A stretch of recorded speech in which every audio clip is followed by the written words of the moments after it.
Columbia Broadcasting System and its affiliated stations present Orson Welles and the Mercury Theater on the Air in The War of the Worlds by H.G. Wells.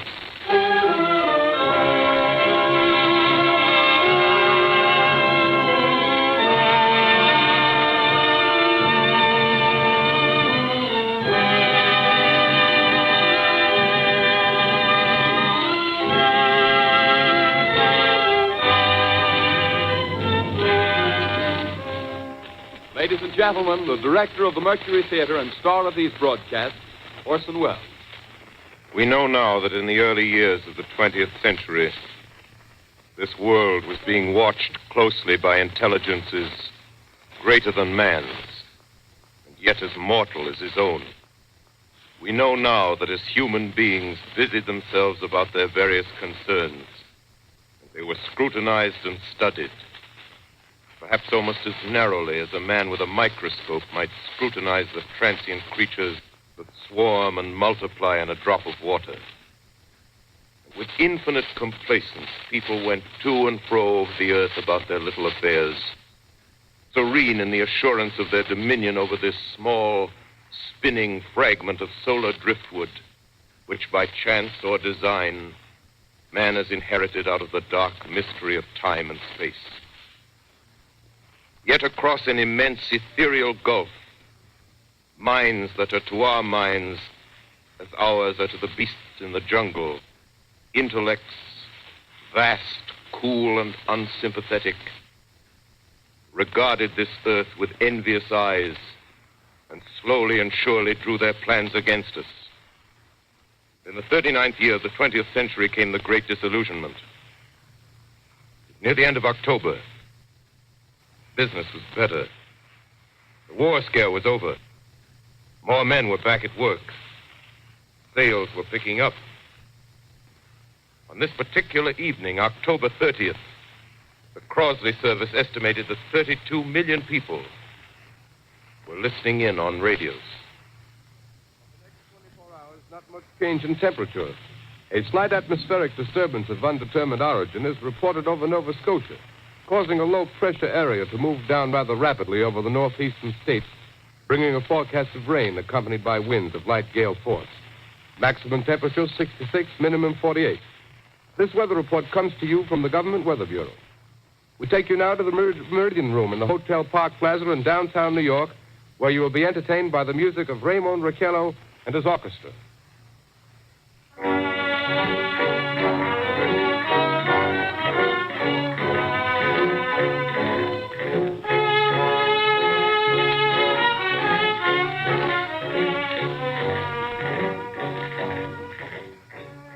Good evening, ladies and gentlemen.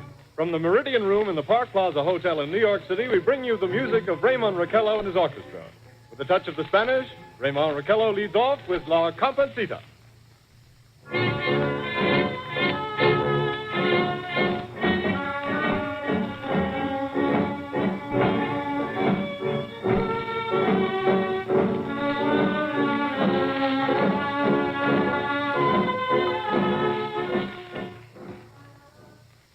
Ladies and gentlemen, we interrupt our program of dance music to bring you a special bulletin from the Intercontinental Radio News. At 20 minutes before 8 Central Time, Professor Farrell of the Mount Jennings Observatory, Chicago, Illinois, reports observing several explosions of incandescent gas occurring at regular intervals on the planet Mars. The spectroscope indicates the gas to be hydrogen and moving toward the Earth with enormous velocity. Professor Pearson of the observatory at Princeton confirms Farrell's observation and describes the phenomenon as, quote, like a jet of blue flame shot from a gun, unquote. We now return you to the music of Raymond Raquello playing for you in the Meridian Room of the Park Plaza Hotel situated in downtown New York.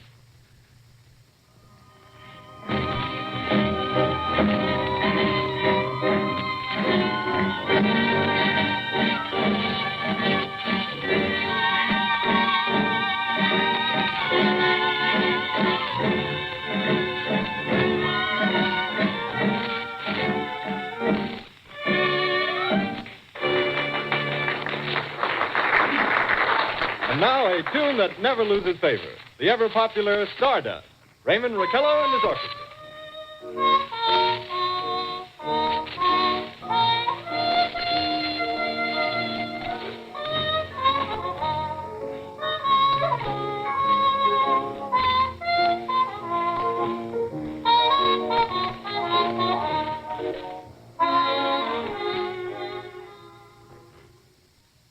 Ladies and gentlemen, following on the news given in our bulletin a moment ago, the Government Meteorological Bureau has requested the large observatories of the country to keep an astronomical watch on any further disturbances occurring on the planet Mars.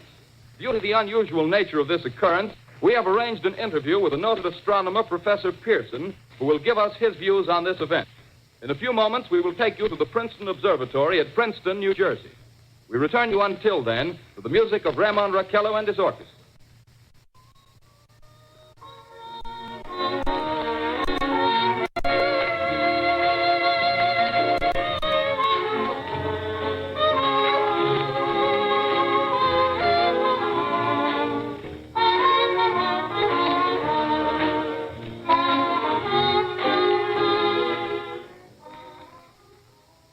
We are ready now to take you to the Princeton Observatory at Princeton, where Carl Phillips, our commentator, will interview Professor Richard Pearson, famous astronomer.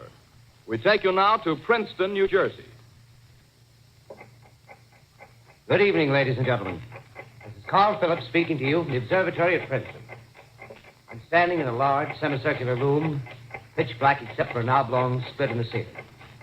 Through this opening, I can see a sprinkling of stars that cast a kind of frosty glow over the intricate mechanism of the huge telescope.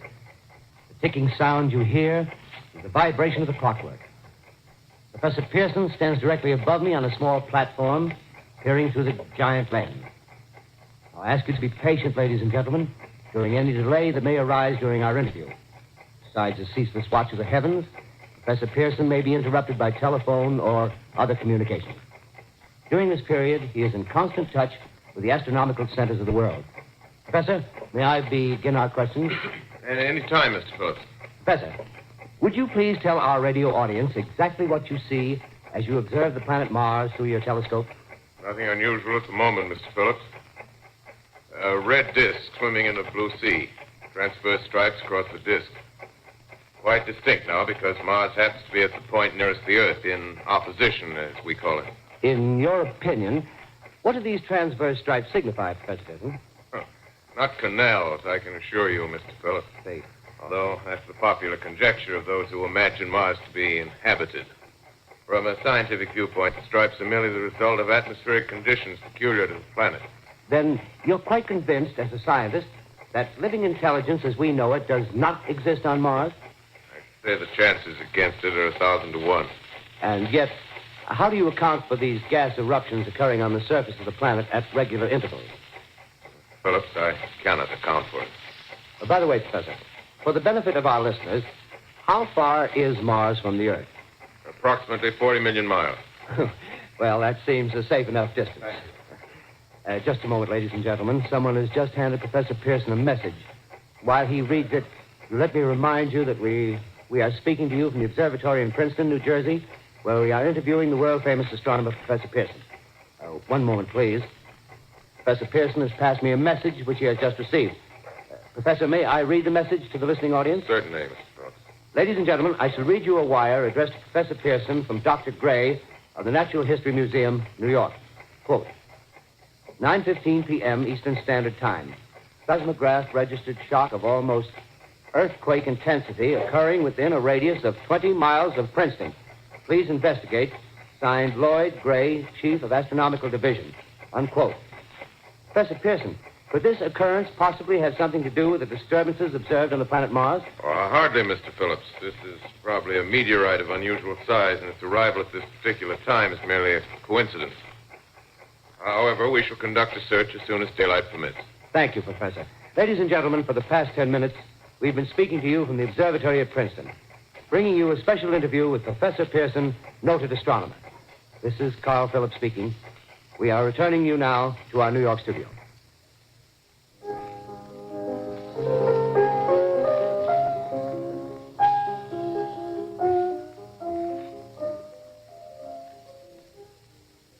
Ladies and gentlemen, here is the latest bulletin from the Intercontinental Radio News. Toronto, Canada. Professor Morse of Macmillan University reports observing a total of 3 explosions on the planet Mars between the hours of 7:45 p.m. and 9:20 p.m. Eastern Standard Time. This confirms earlier reports received from American observatories. Now, nearer home, comes a special bulletin from Trenton, New Jersey. It is reported that at 8:50 p.m., a huge flaming object, believed to be a meteorite, fell on a farm in the neighborhood of Grover's Mill, New Jersey, 22 miles from Trenton. The flash in the sky was visible within a radius of several hundred miles, and the noise of the impact was heard as far north as Elizabeth. We have dispatched a special mobile unit to the scene, and we'll have our commentator, Carl Phillips, give you a word picture of the scene as soon as he can reach there from Princeton. In the meantime, we take you to the Hotel Martinet in Brooklyn, where Bobby Millett and his orchestra are offering a program of dance music.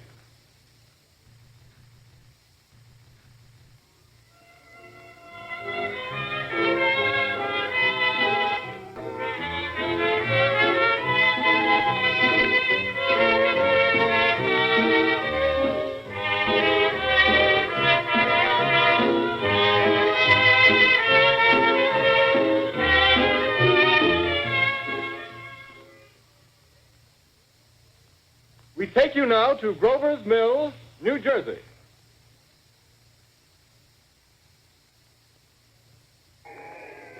Ladies and gentlemen, this is Carl Phillips again, out at the Wilmot Farm, Grover's Mill, New Jersey. Professor Pearson and myself made the 11 miles from Princeton in 10 minutes. Well, I hardly know where to begin to paint for you a word picture of the strange scene before my eyes, but something out of a modern Arabian Nights. Well, I just got here. I haven't had a chance to look around yet. I guess that's it. Yes, I guess that's the thing directly in front of me. Half buried in a vast pit. Must have struck with terrific force. The ground is covered with splinters of a tree. It must have struck on its way down. But I can see the object itself doesn't look very much like a meteor. At least not the meteors I've seen. It looks more like a huge cylinder. Has a diameter of, what would you say, Professor Pearson? What's that? What would you say, what's the diameter of this? About 30 yards. About 30 yards. The metal on the sheath is, well, I've never seen anything like it. The color is sort of yellowish white. Its curious spectators now are pressing close to the object in spite of the efforts of the police to keep them back. Getting in front of my line of vision. Would you mind standing one side, please, while the police are pushing the crowd back? Here's Mr. Wilmot, owner of the farm here. He may have some interesting facts to add. Mr. Wilmot, would you please tell the radio audience as much as you remember of this rather unusual visitor that dropped in your backyard? Step closer, please. Ladies and gentlemen, this is Mr. Wilmot. Well, I was listening to the radio. Closer and louder, please. Pardon me? Louder, please. Closer. Yes. I was listening to the radio and kind of drowsing. That professor fellow was talking about Mars, so I was half chosen and half... Yes, Mr. Wilmot, and then what happened? Well, as I was saying, I was listening to the radio kind of halfway. Yes, Mr. Wilmot, and then you saw something. Well, not first off. I heard something. And what did you hear? A hissing sound like this.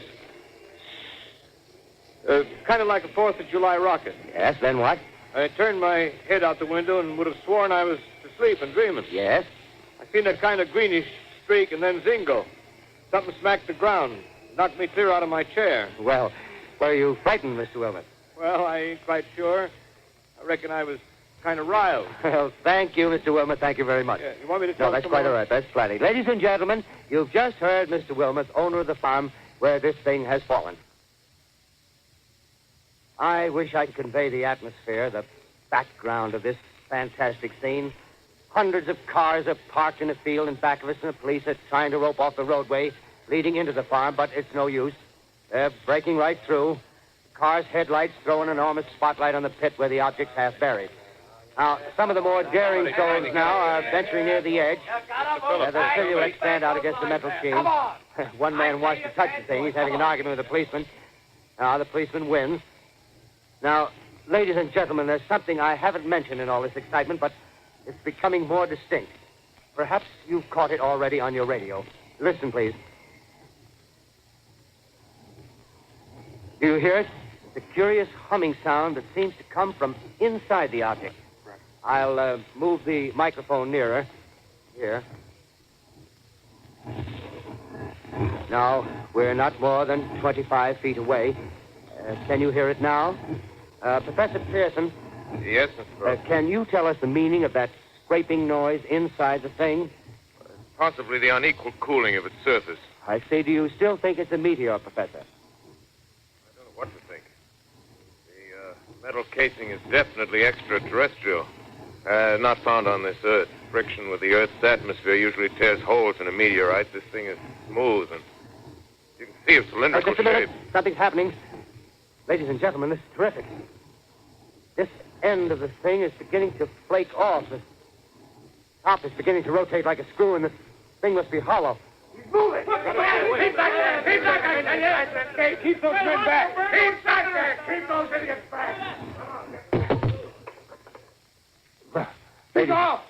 The top's loose! Look out there! Stand back! Ladies and gentlemen, this is the most terrifying thing I've ever witnessed. Wait a minute. Someone's calling someone or something. I can see coming out of that black hole two luminous discs. The eyes, it might be a face, might be almost Good heavens, something wriggling out of the shadow like a gray snake. Now it's another one, and another one, and another one. They look like tentacles to me. Oh, yeah, I can see the thing's body. Now it's large as a bear. It glistens like wet leather, but face, ladies and gentlemen, it's indescribable. I can hardly force myself to keep looking at it. It's so awful. The eyes are black, and they gleam like a serpent. The mouth is a kind of V-shape with saliva dripping from its rimless lips. It seemed to quiver and pulsate, and the monster, or whatever it is, can hardly move. It seems weighed down by possibly gravity or something. The thing's rising up now, and the crowd falls back. There seems plenty. The most extraordinary experience, ladies and gentlemen. I can't find words. Well, I'll pull this microphone with me as I talk. I'll have to stop the description until I can take a new position. Hold on, will you, please? I'll be right back in a minute.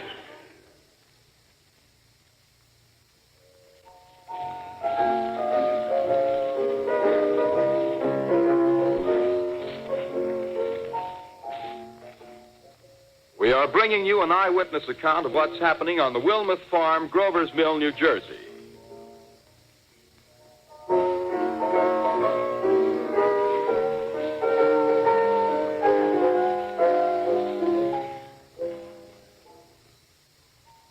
We now return you to Carl Phillips at Grover's Mill. Ladies and gentlemen, am I on? Ladies and gentlemen, here I am, back of a stone wall that adjoins Mr. Wilmuth's garden. From here, I get a sweep of the whole scene. I'll give you every detail as long as I can talk and as long as I can see. The more state police have arrived. They're drawing up a cordon in front of the pit. About 30 of them. No need to push the crowd back now. They're willing to keep their distance. The captain's conferring with someone. Can't quite see who. Ah, yes, I believe it's Professor Pearson. Yes, it is. Now they've parted, and the professor moves around one side, studying the object while the captain and two policemen advance with something in their hands. I can see it now. It's a white handkerchief tied to a pole. Flag of truce. If those preachers know what that means, what anything means. Wait a minute, something's happening. A humped shape is rising out of the pit. I can make out a small beam of light against a mirror. What's that? There's a jet of flame springing from the mirror, and it leaps right at the advancing men. It strikes them head on. Lord, they're turning into flames. Now the whole field's caught up by the woods, the barns, the gas spreading everywhere. It's coming this way now, about 20 yards to my right.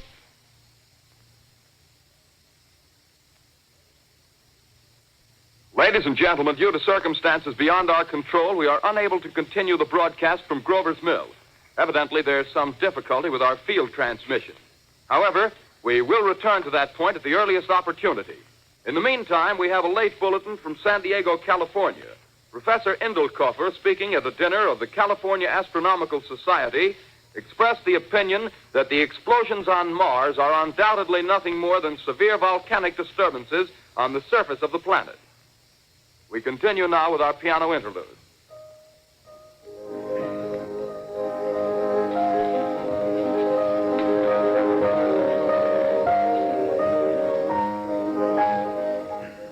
Ladies and gentlemen, I've just been handed a message that came in from Grover's Mill by telephone. Just one moment, please. At least 40 people, including 6 state troopers, lie dead in a field east of the village of Grover's Mill. Their bodies burned and distorted beyond all possible recognition.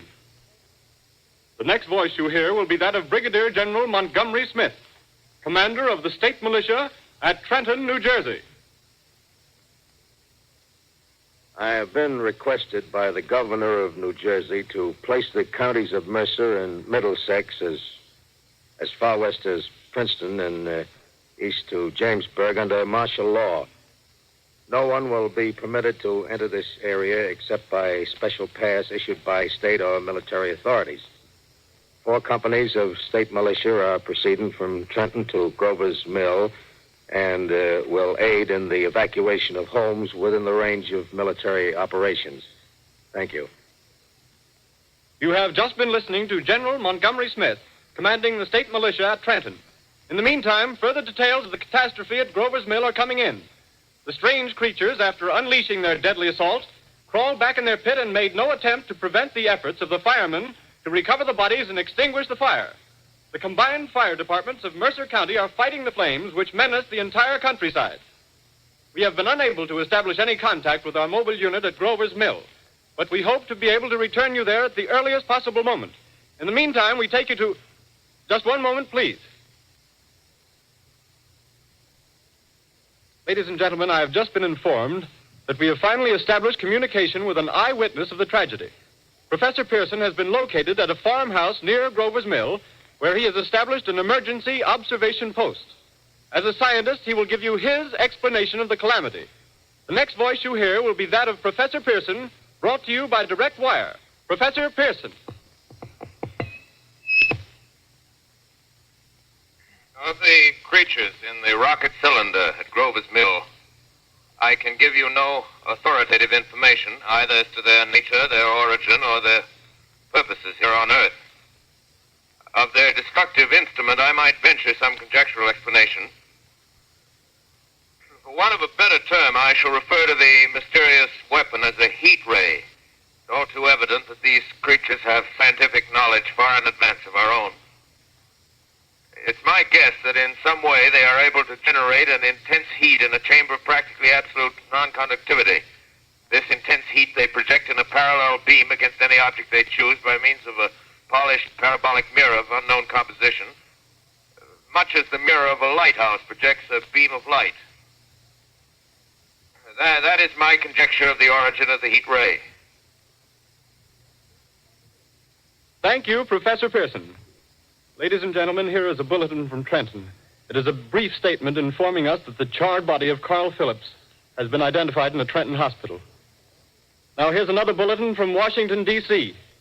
The Office of the Director of the National Red Cross reports 10 units of Red Cross emergency workers have been assigned to the headquarters of the state militia, stationed outside of Grover's Mill, New Jersey. Here's a bulletin from State Police, Princeton Junction. The fires at Grover's Mill and vicinity are now under control. Scouts report all quiet in the pit, and there is no sign of life appearing from the mouth of the cylinder. Now, ladies and gentlemen, we have a special statement from Mr. Harry McDonald, Vice President in charge of operations. We have received a request from the state militia of Trenton to place at their disposal our entire broadcasting facilities. In view of the gravity of the situation, and believing that radio has a responsibility to serve in the public interest at all times, we are turning over our facilities to the state militia at Trenton. We take you now to the field headquarters of the state militia near Grover's Mill, New Jersey. This is Captain Lansing of the Signal Corps, attached to the state militia, now engaged in military operations in the vicinity of Grover's Mill. Situation arising from the reported presence of certain individuals of unidentified nature is now under complete control.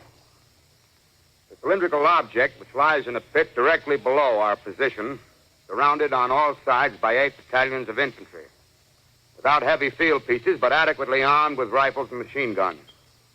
All cause for alarm, if such cause ever existed, is now entirely unjustified. Things, whatever they are, do not even venture to poke their heads above the pit. I can see their hiding place plainly in the glare of the searchlights here. With all their reported resources, these creatures can scarcely stand up against heavy machine gun fire. Anyway, it's an interesting outing for the troops. I can make out their khaki uniforms crossing back and forth in front of the lights. Looks almost like a real war. There appears to be some slight smoke in the woods bordering the Millstone River, probably fire started by campers. Well, we ought to see some action soon. One of the companies is deploying on the left flank. A quick thrust and it'll all be over. Now, wait a minute. I see something on top of the cylinder. No, it's nothing but a shadow. Now the troops are on the edge of the Wilmot farm. 7,000 armed men closing in on an old metal tube. A tub, rather. Well, wait, that wasn't a shadow. It's something moving. Solid metal, kind of a shield-like affair rising up out of the cylinder. It's going higher and higher. What? It's standing on legs, actually rearing up on a sort of metal framework. Now it's reaching above the trees, and the searchlights are on it. Hold on.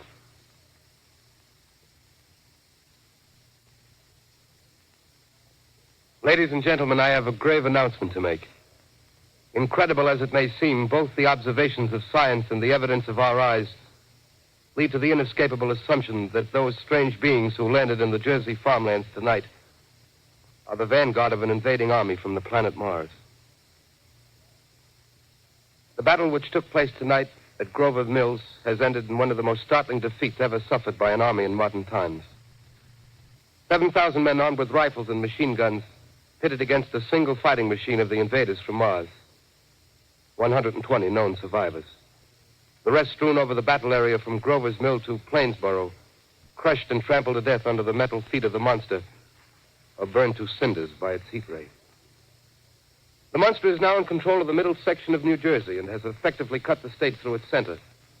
Communication lines are down from Pennsylvania to the Atlantic Ocean. Railroad tracks are torn and service from New York to Philadelphia discontinued, except routing some of the trains through Allerton and Phoenixville.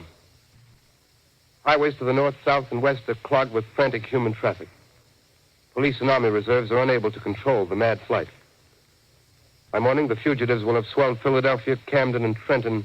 It is estimated to twice their normal population. Martial law prevails throughout New Jersey and eastern Pennsylvania. At this time, we take you to Washington for a special broadcast on the national emergency. The Secretary of the Interior.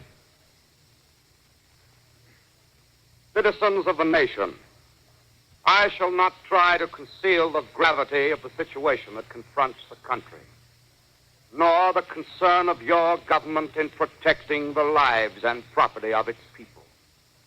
However, I wish to impress upon you, private citizens and public officials, all of you, the urgent need of calm and resourceful action.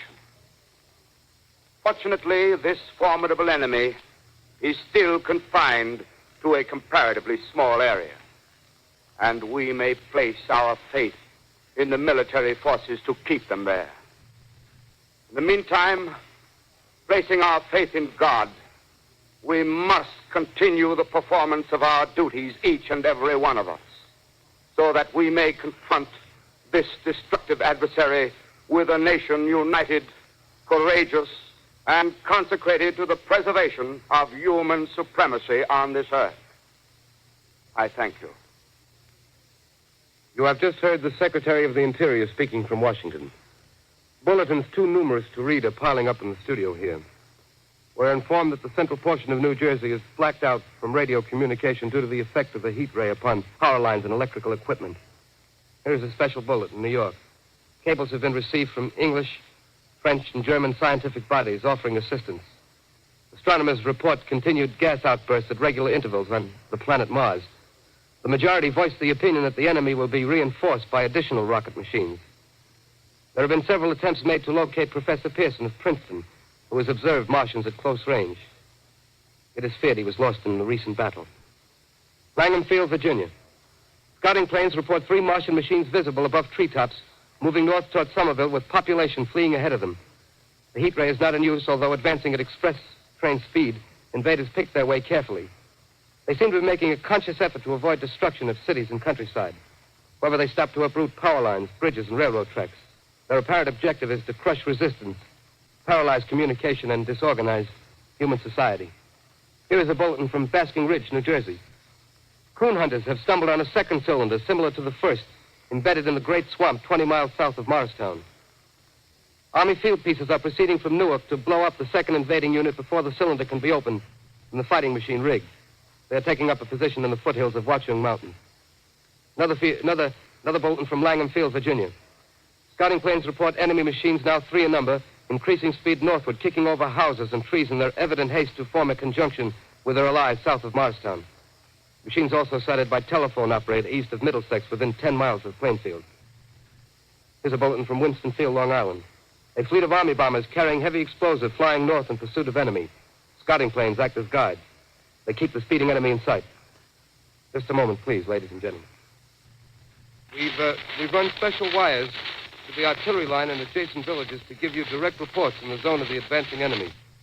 First, we take you to the battery of the 22nd Field Artillery, located in the Watchung Mountains. Range 32 meters. 32 meters. Direction 39 degrees. 39 degrees. Fire. 140 yards to the right, sir. Fifth range 31 meters. 31 meters. Projection 37 degrees. 37 degrees. Fire. Good. Hit, sir. Got the tripod of one of them. They've stopped. The others are trying to repair it. Quick, get the range. Shift 30 meters. 30 meters. Projection 27 degrees. 27 degrees. Fire.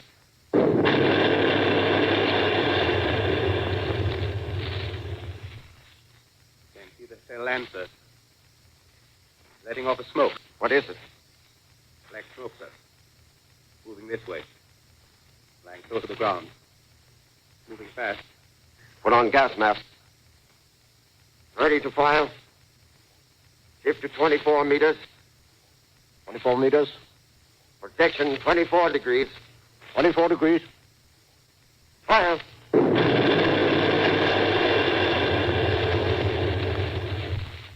Still can't see, sir.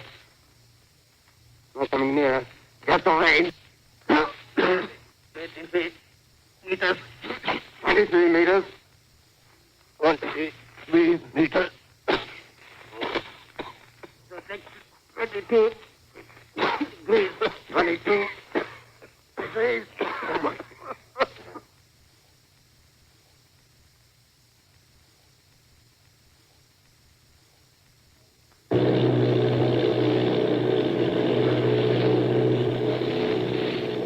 Army bombing plane B-843 off Bayonne, New Jersey. Lieutenant Volt, commanding 8 bombers, reporting to Commander Fairfax, Langham Field.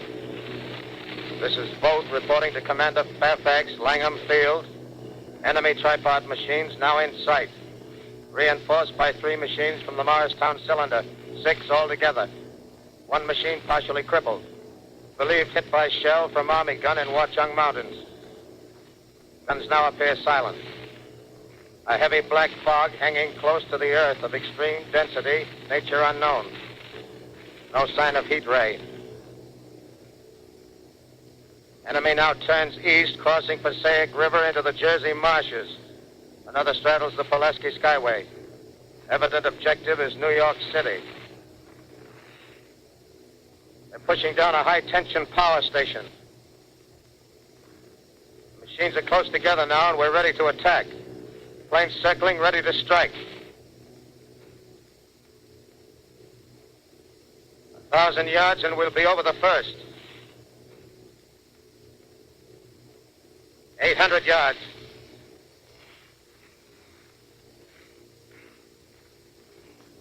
600.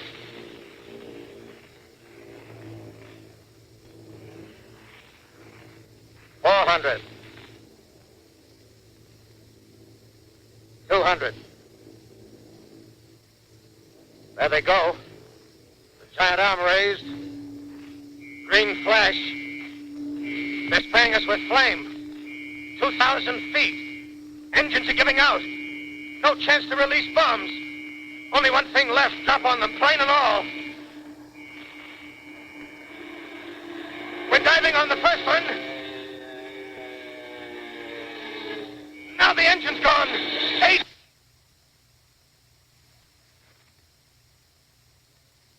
This is Bayonne, New Jersey, calling Langham Field. This is Bayonne, New Jersey, calling Langham Field. Come in, please. This is Langham Field. Go ahead. 8 Army bombers in engagement with enemy tripod machines over Jersey Flats. Engines incapacitated by heat ray. All crashed. 1 enemy machine destroyed. Enemy now discharging heavy black smoke in direction of... This is Newark, New Jersey. This is Newark, New Jersey. Warning.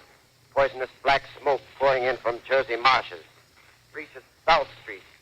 Gas masks useless. Urge population to move into open spaces. Automobiles use routes 7, 23, 24. Avoid congested areas. Smoke now spreading over Raymond Boulevard.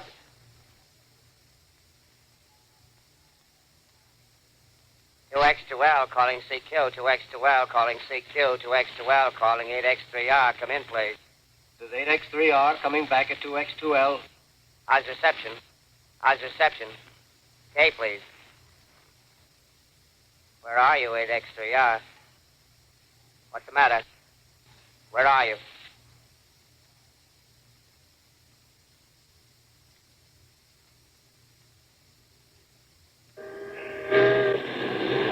I'm speaking from the roof of Broadcasting Building. I'm speaking from the roof of Broadcasting Building, New York City. The bells you hear are ringing to warn the people to evacuate the city as Martians approach. Estimated in the last 2 hours, 3 million people have moved out along the roads to the north.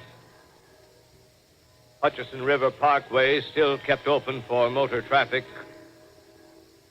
Avoid bridges to Long Island, hopelessly jammed. All communication with Jersey Shore closed 10 minutes ago. No more defenses. Our army is wiped out. Artillery, Air Force, everything wiped out. This may be the last broadcast. We'll stay here to the end. People are holding service here below us in the cathedral. Now I look down the harbor, all manner of boats, overloaded with fleeing population pulling out from docks. Streets are all jammed. Noise and crowds like New Year's Eve in city. Wait a minute, the enemy's now in sight above the Palisades. Five great machines. First one is crossing the river. I can see it from here, wading the Hudson like a man wading through a brook. A bulletin is handed me. Martian cylinders are falling all over the country. One outside of Buffalo, one in Chicago, St. Louis. Seem to be timed and spaced. Now the first machine reaches the shore. He stands watching, looking over the city. Steel cowlish head is even with the skyscrapers. He waits for the others. They rise like a line of new towers on the city's west side. Now they're lifting their metal hands. This is the end now. Smoke comes out, black smoke drifting over the city. People in the streets see it now. They're running toward the East River, thousands of them, dropping in like rats.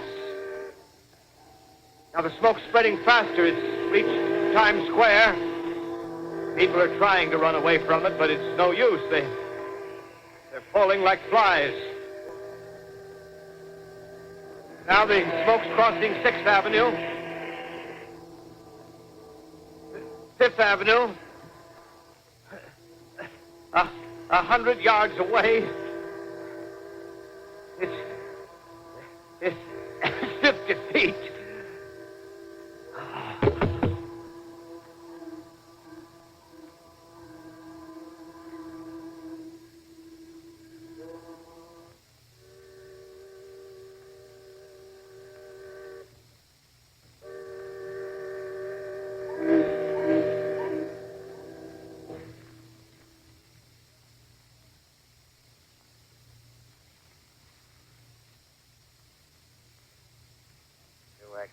X2L calling CQ. 2X2L calling CQ. 2X2L calling CQ, New York. Isn't there anyone on the air? Isn't there anyone on the air?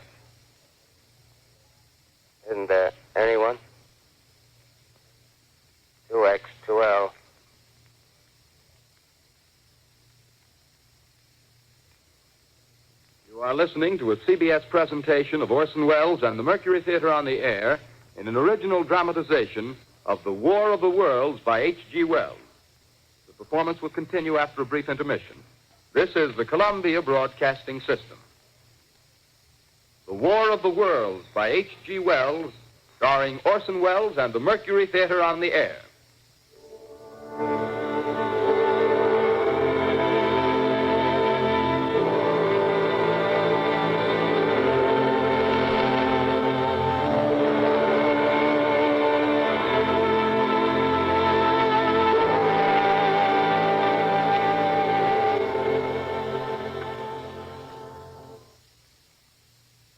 I set down these notes on paper.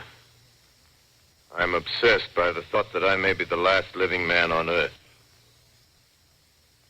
I've been hiding in this empty house near Grover's Mill, a small island of daylight cut off by the black smoke from the rest of the world.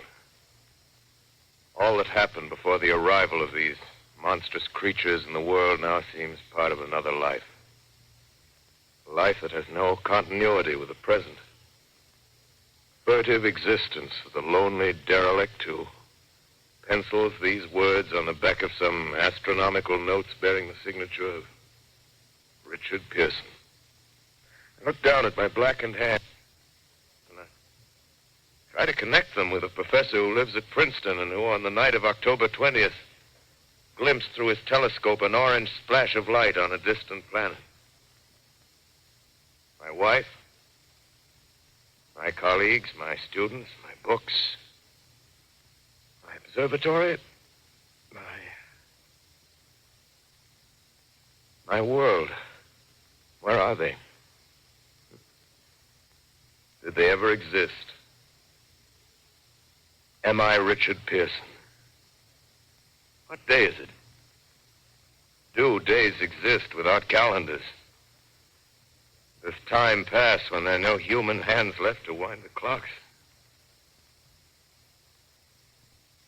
Writing down my daily life, I tell myself I shall preserve human history between the dark covers of this little book that was meant to record the movements of the stars. But to write, I must live, and to live, I must eat. Find molded bread in the kitchen and an orange not too spoiled to swallow. Keep watch at the window. Time to time, I catch sight of a Martian above the black smoke. Smoke still holds the house in its black coil, but at length there's a hissing sound, and suddenly I see a Martian mounted on his machine, spraying the air with a jet of steam as if to dissipate the smoke. I watch in a corner as his huge metal legs nearly brush against the house. Exhausted by terror, I fall asleep. Morning. Sun streams in the window. Black cloud of gas is lifted, and the scorched meadows to the north look as though a black snowstorm had passed over them. I venture from the house. I make my way to a road, no traffic. Here and there, a wrecked car, baggage overturned, a blackened skeleton. Push on north. For some reason, I feel safer trailing these monsters than running away from them. And I keep a careful watch. I've seen the Martians feed. Should one of their machines appear over the top of trees, I'm ready to fling myself flat on the earth. Come to a chestnut tree. October. Chestnuts are ripe. Fill my pockets. Just keep alive. 2 days I wander in a vague northerly direction through a desolate world. Finally, I notice a living creature. A small red squirrel in a beech tree. I stare at him and wonder. He stares back at me. I believe at that moment the animal and I shared the same emotion. Joy of finding another living being. Push on north. I find dead cows in a brackish field, and beyond the charred ruins of a dairy in a silo remain standing guard over the wasteland like a lighthouse, deserted by the sea. Astride the silo perches a weathercock. The arrow points north. Oh. Next day, I come to a city. City vaguely familiar in its contours, yet its buildings strangely dwarfed and leveled off as if a giant had sliced off its highest towers with a capricious sweep of his hand. Reached the outskirts, I found Newark. Newark, undemolished but humbled by some whim of the advancing Martians. Presently, with an odd feeling of being watched, I caught sight of something crouching in a doorway. I made a step towards it, and it rose up and became a man. A man armed with a large knife. Stop! Where do you come from? I come from many places. A long time ago, from Princeton. Princeton, huh? That's near Grover's Mill. Yes. Grover's Mill. There's no food here. This is my country. All this end of town down the river. There's only food for one. Which way are you going? I don't know. I guess I'm looking for people. Hey, what was that? Did you hear something just then? No. Only a bird. A live bird. Yeah. You get to know that birds have shadows these days. Hey, we're in the open here. Let's crawl in this doorway here and talk. Have you seen any Martians? No. They're going over to New York. Night, the sky's alive with their lights, just as if people were still living in it. By daylight, you can't see them. 5 days ago, a couple of them carried something big across the flats from the airport. I think they're learning how to fly. Fly? Yeah, fly. Then it's all over with humanity. Stranger, there's still you and I. 2 of us left. Yeah. They got themselves in solid. They wrecked the greatest country in the world. Those green stars, they're probably falling somewhere every night. They've only lost one machine. There isn't anything to do. We're done. We're licked. Where were you? You're in a uniform. Yeah, what's left of it. I was in the militia. National Guard. That's good. There wasn't any war. Any more than there's war between men and ants. Yes, but we're eatable ants. I found that out. What'll they do to us? I thought it all out. Right now, we're caught as we're wanted. A Martian only has to go a few miles to get a crowd on the run. But they won't keep on doing that. They'll begin catching us systematic, like keeping the best and storing us in cages and things. They haven't begun on us yet. Not begun? Not begun. All that's happened so far is because we don't have sense enough to keep quiet. Bothering them with guns and such stuff and losing our heads and rushing off in crowds. No, instead of our rushing around blind, we got to fix ourselves up. Fix ourselves up according to the way things are now. Cities, nations, civilization, progress. Yes, but if that's so, what is there to live for? Well, there won't be any more concerts for 1,000,000 years or so and no nice little dinners at restaurants. If it's amusement you're after, I guess the game's up. What is there left? Life, that's what. I want to live. Yeah, and so do you. We're not going to be exterminated. And I don't mean to be caught either. Tamed and fattened and bred like an ox.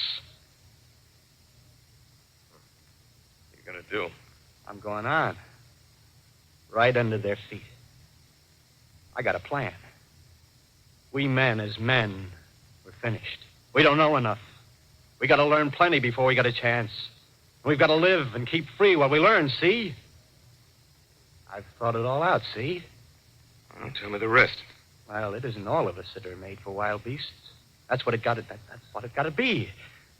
That's why I watched you. Watched you. All those little office workers that used to live in these houses. They'd be no good. They haven't any stuff in them.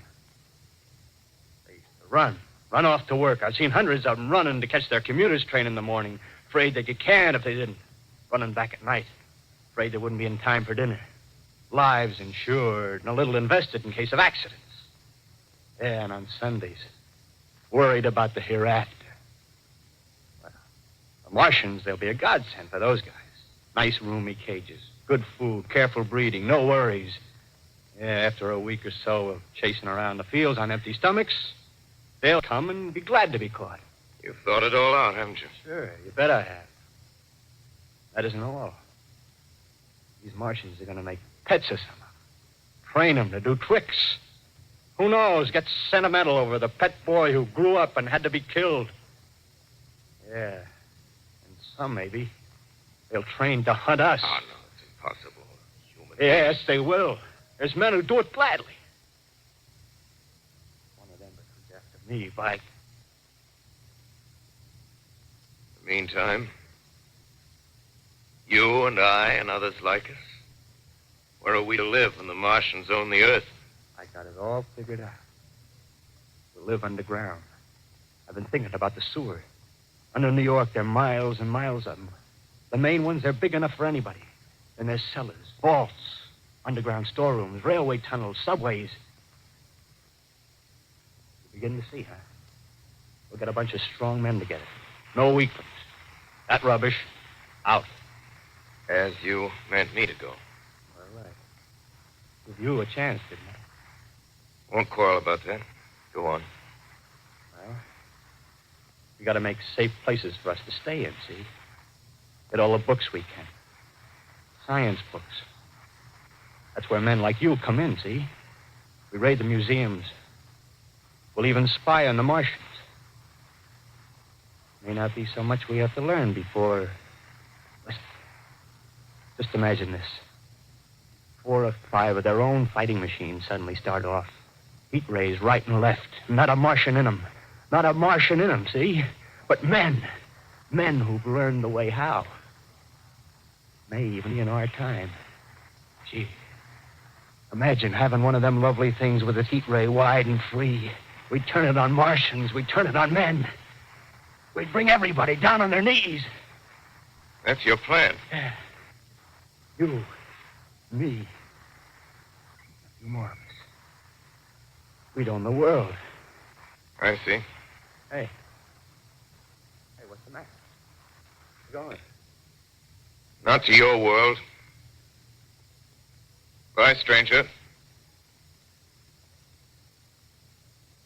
Well, after parting with the artilleryman, I came at last to the Holland Tunnel. I entered that silent tube, anxious to know the fate of the great city on the other side of the Hudson. Cautiously, I came out of the tunnel and made my way up Canal Street. Reached 14th Street, and there again were black powder and several bodies and an evil, ominous smell from the gratings of the cellars of some of the houses. I wandered up through the 30s and 40s, stood alone on Times Square, caught sight of a lean dog running down 7th Avenue with a piece of dark brown meat in his jaws and a pack of starving mongrels at his heels. Made a wide circle around me as though he feared I might prove a fresh competitor. Walked up Broadway in the direction of that strange powder, past silent shop windows, displaying their mute wares to empty sidewalks. Past the Capitol Theater, silent, dark. Past a shooting gallery where a row of empty guns faced an arrested line of wooden ducks. Near Columbus Circle, I noticed models of 1939 motor cars in the showrooms facing empty streets. Over the top of the General Motors building, I watched a flock of black birds circling in the sky. Hurried on. Suddenly, I caught sight of the hood of a Martian machine, standing somewhere in Central Park, gleaming in the late afternoon sun. An insane idea. I rushed recklessly across Columbus Circle and into the park.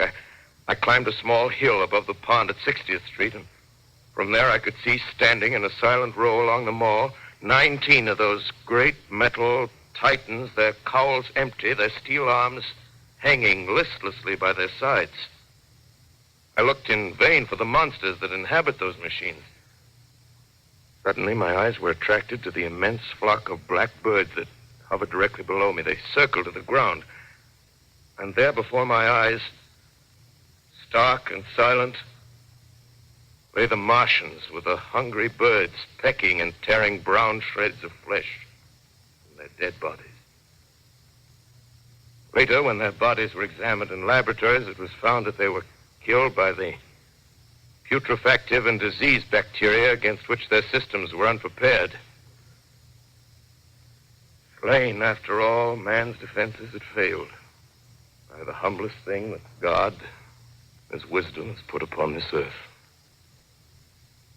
Before the cylinder fell, there was a general persuasion that through all the deep of space, no life existed beyond the petty surface of our minute sphere. Now we see further. Dim and wonderful is the vision I've conjured up in my mind of life spreading slowly from this little seedbed of the solar system throughout the inanimate vastnesses of sidereal space. But a remote dream, maybe that the destruction of the Martians is only a reprieve to them and not to us. The future ordained, perhaps.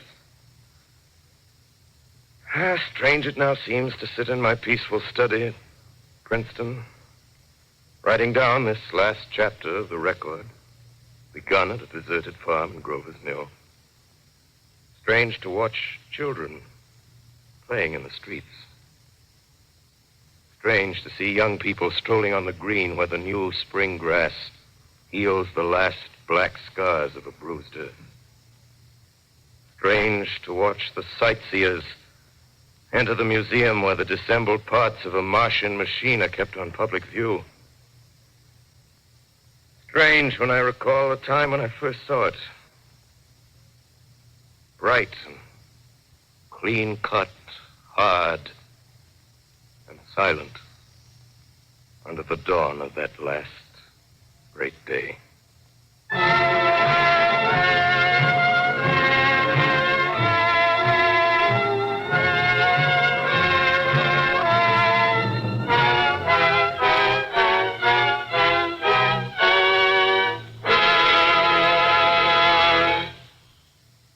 This is Orson Welles, ladies and gentlemen. Out of character, to assure you that the War of the Worlds has no further significance than as the holiday offering it was intended to be. The Mercury Theater's own radio version of dressing up in a sheet and jumping out of a bush and saying boo. Starting now, we couldn't soap all your windows and steal all your garden gates. By tomorrow night, so we did the best next thing. We annihilated the world before your very ears and utterly destroyed the CBS. You will be relieved, I hope, to learn that we didn't mean it and that both institutions are still open for business. So goodbye, everybody, and remember, please, for the next day or so, the terrible lesson you learned tonight. That grinning, glowing, globular invader of your living room is an inhabitant of the pumpkin patch, and if your doorbell rings and nobody's there, that was no Martian. It's Halloween.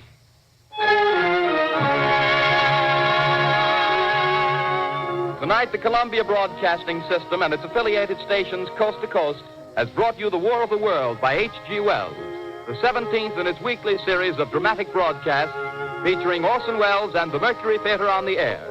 Next week, we present a dramatization of 3 famous short stories. This is the Columbia Broadcasting System.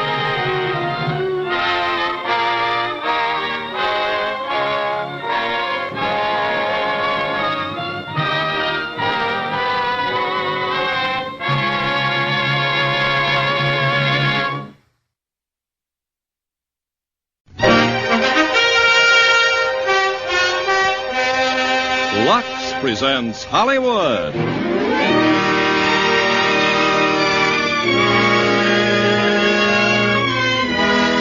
Lever Brothers Company, the makers of Lux Toilet Soap, brings you the Lux Radio Theater, starring Dana Andrews and Pat Crowley in War of the Worlds. Ladies and gentlemen, your producer, Mr. Irving Cummings.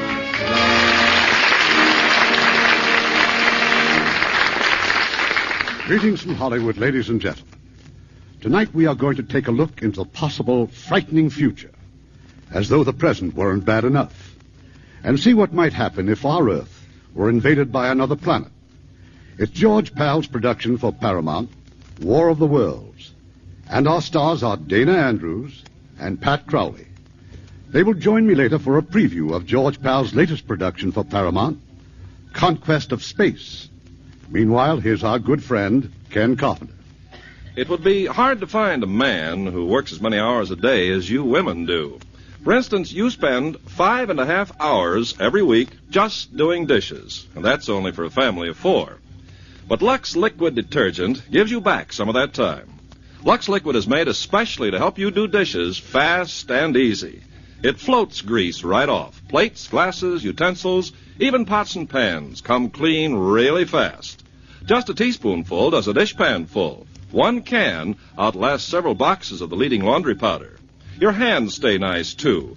Lux Liquid is almost as mild as Lux toilet soap. The next best thing to a dishwashing machine. That's Lux Liquid. Lever Brothers unconditionally guarantees Lux Liquid is just as wonderful as we say.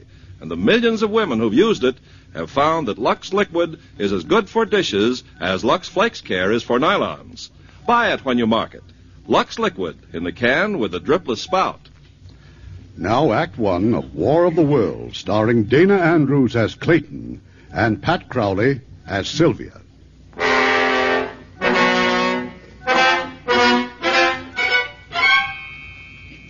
No one would have believed in the middle of the 20th century that human affairs were being watched keenly and closely by intelligences greater than man's. Yet across the gulf of space on the planet Mars, intellects vast and cool and unsympathetic regarded our Earth with envious eyes, slowly and surely drawing their plans against us.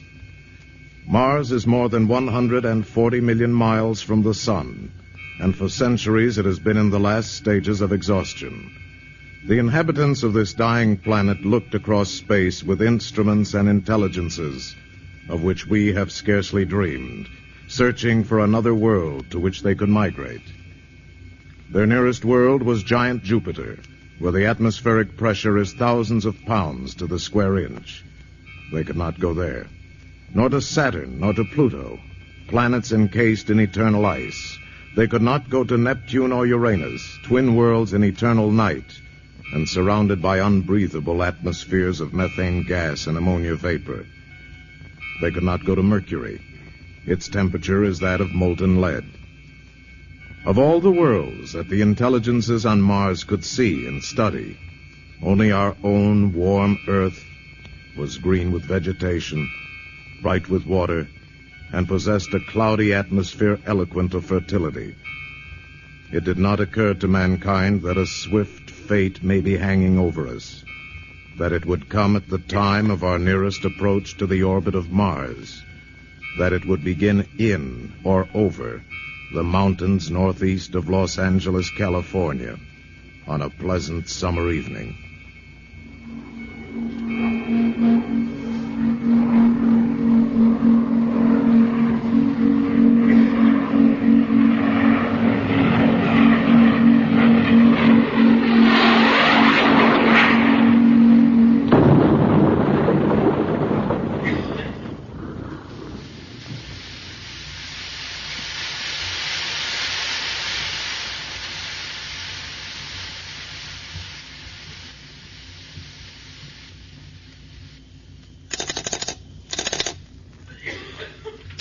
Claudio, this is Pine Summit Lookout. I got a smoke. Okay, what you reading? Azimuth, 160 degrees, 30 minutes. Right where that meteorite just hit. Did you see it? Not me, but a couple of the guys did. Must have been a pretty big fireball. Big. I never seen anything like it. Hey, look, you better get a pump truck over there before the fire gets really going. Will do.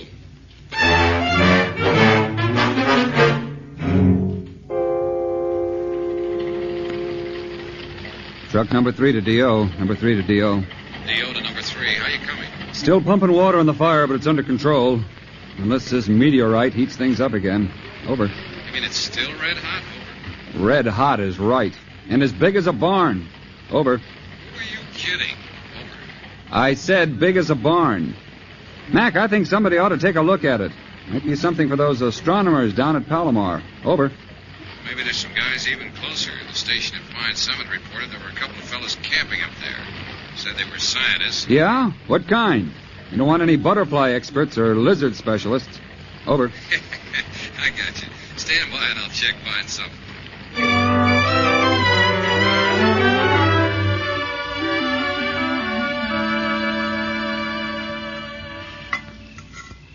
No butterflies or lizards. Just brook trout, yes. I'm chief fry cook. Mm-hmm. They sure smell good, don't they? There's plenty if you'd like to join us. I'd like to, but I got to get back to Lookout.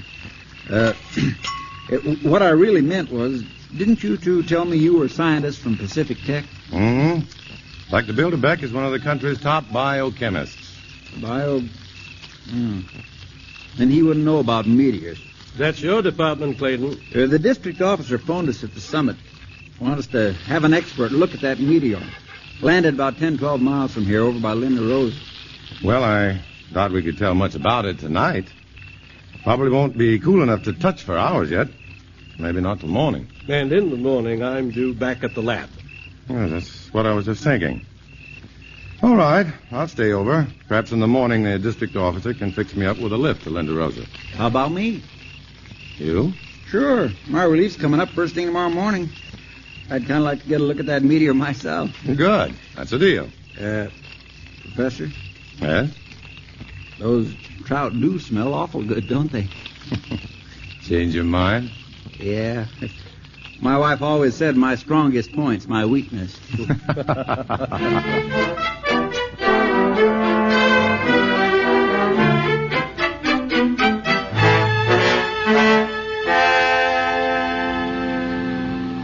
Well, what do you know? Look at all them cars.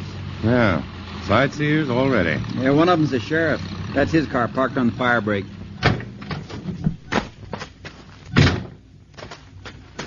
Hi. Fiddler, up here. Well, that ranger waving at us? Yeah, that's Smith. Coming! The meteor sure plowed the tops off those trees, didn't it? That's odd. They don't usually hit at such an oblique angle. Hey, Smith, where is it? Down here in the gully. That's it down there. Half buried under all that loose earth. Still smoking. You bet it is. You could fry eggs on it. Ooh, really is big as a house, isn't it? Hey, I wouldn't get too near that thing. It'll scorch you. Oh, thanks. I'll bear that in mind. Did you see it come down? Did I see it? Yes. My uncle and I were coming out of the movies last night just when it flashed across the sky. We heard the explosion when it hit here. That's what I don't understand. Why, a meteorite that size didn't make a bigger crater. Well, the ranger told us a scientist is coming over from Pacific Tech. He'll be able to tell you. He knows all about meteors. Oh, he does? Really? He's top man in astro and nuclear physics. Clayton Forrester. Well, you must have heard of him. It appears that you have. Well, I did a thesis on American scientists when I was working for my master's degree. Forrester was the man behind the new atomic engines. One of these days he'll win the Nobel. He isn't that good. He certainly is. I think that if you knew him... I do know him. That is, slightly. Oh? What's he like? I mean, as a man. Well, for one thing, when he goes hunting or fishing, he never shaves. After 4 or 5 days, he looks about as fuzzy as I do. Oh, you're Dr. Forrester? Yes, that's right. Oh, I'm Sylvia Van Buren. How do you do? Very well, now that I've met the Dr. Clayton Forrester. Come on, I want my uncle to meet you. Oh, but I... Oh, please, he's just over there talking to the sheriff. All right, you in. Well, they won't be able to haul this one off to a museum. They certainly won't. Uncle Matthew. Yes, my dear. I want you to meet Dr. Clayton Forrester, the astrophysicist. Dr. Forrester, my uncle, Dr. Collins, pastor of the community church. Oh, I'm so glad to know you, Dr. Forrester. How do you do, sir? Hey, Sheriff. Look here. Yeah, what's wrong? Borrowed this Geiger counter off a guy that just come out here looking for uranium. Listen to it. Mind if I try that a moment, Ranger? Oh, no, here you are. Now, let's point the pole meter toward the gully.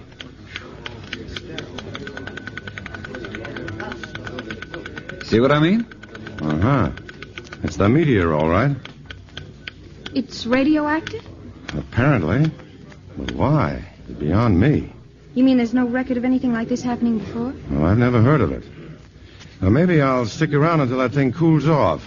Dr. Collins, Yes? Where's a good place in town where I could shave and clean up a little bit? Well, the best place is my house, Dr. Forrester. Sylvia and I'd be delighted if you'd stay with us. Well, I wouldn't Of want... course you will. But it may be until tomorrow. It's or- settled, Dr. Forrester. And if you're wondering how on earth you can put in your time in a place like Linda Rosa, there's a square dance tonight. All right, I surrender. Sheriff. Yes? If that meteor is radioactive, you'd better keep people away from it. There might be very dangerous radiations. Yeah, that's so, yeah. Okay, I'll post a couple of deputies.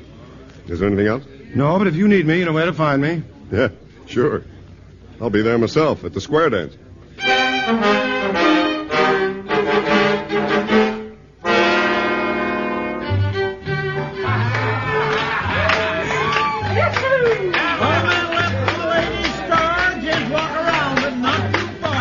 Having fun, Dr. Forrester? Sure.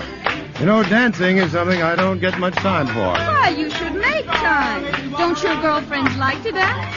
I don't have much time for them either, I'm afraid. Dr. Forrester. Oh, evening, Sheriff. I was just talking by radio phone to one of my deputies out at the meteor. He says it's pretty well cooled off. Good. Then we'll look at it again in the morning. All right. I'll call my deputies back and tell them to come on in. No tourists out there this time of night. And Saturday night is Saturday night, you know.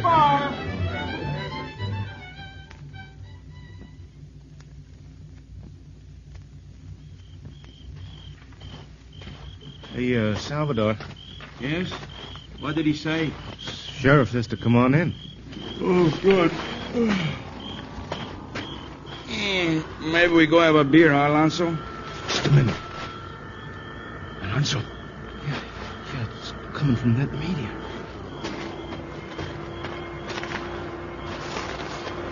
It's moving!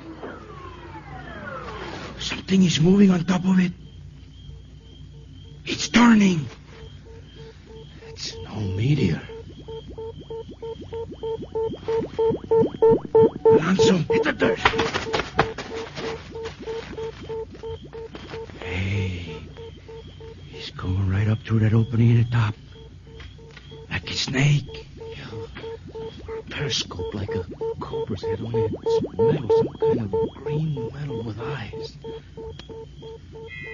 He's turning all around. What's he looking for? Maybe us. Yeah. Maybe. Look, Salvador, this could be some sort of enemy sneak attack. We gotta radio the sheriff. Yeah. But we don't let him see us, huh? No, we crawl along this ditch till we get near the patrol car and make a run for it, right? Maybe. Let's go.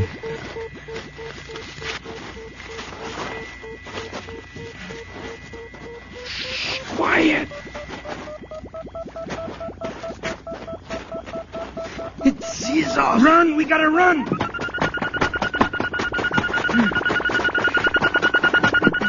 Faster!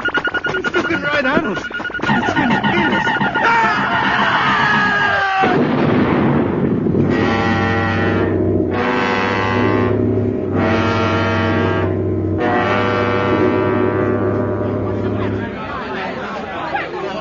Hey, the lights. Who turned off those lights? Now, wait, don't get panicky, folks. Sylvia! Dr. Forrester. Yes, Uncle Henry. Over here, Dr. Collins. Good. Nothing to be alarmed about. You know, at midnight they always play Goodnight Ladies and turn out the lights. I think they're just ahead of time. Well, let's check our watches. I'll strike a match. Let's see, I have 11:20. No, my watch has stopped. Well, that's strange. So's mine. Dr. Forrester? Yeah? Mine, too. Well, there's only one explanation. All our watches must have been magnetized. But how? Here we are, folks. Here's candles for everybody. Light them up. Oh, Sheriff. Yeah? Do you happen to have a pocket compass? Pocket compass? For sure. May I see it, please? Yeah, right here. All right, now what? Well, just look at it. What? I'll be hanged, but that needle isn't pointing north. No, it isn't. It's pointing almost due west. Right to where that meteor came down. Sheriff? Hey, where's the sheriff? Yes, what is it, Fiddler? Oh, hey, Hey, come take a look outside. There's a big fire out in the hills. Is it west of town? Yeah, due west. The reddest looking blaze I ever saw. Sheriff, I hope your car is outside. It sure is. Come on.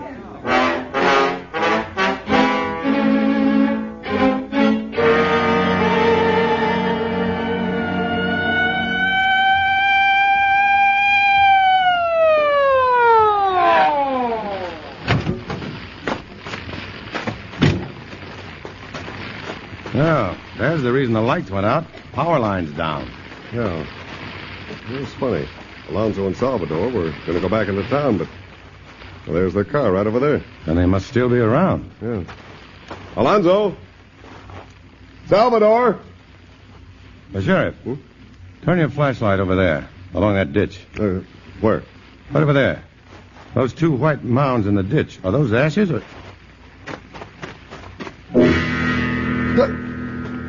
Good Lord. Nothing left but the outlines.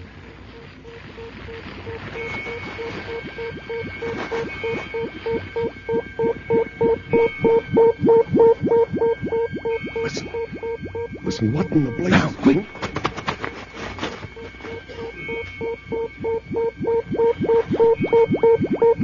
Did you see it?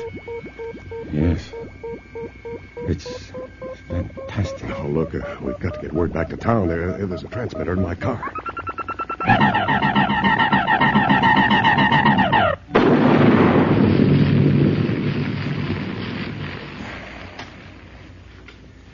You had a car, Sheriff. But Forrester, what is it? What kind of a gizmo is that thing? Oh. Until a minute ago, I'd have sooner believed in fairies, witches, and ghosts. But now I think that gizmo is a machine from another planet. Forrester, look! Coming over those mountains there.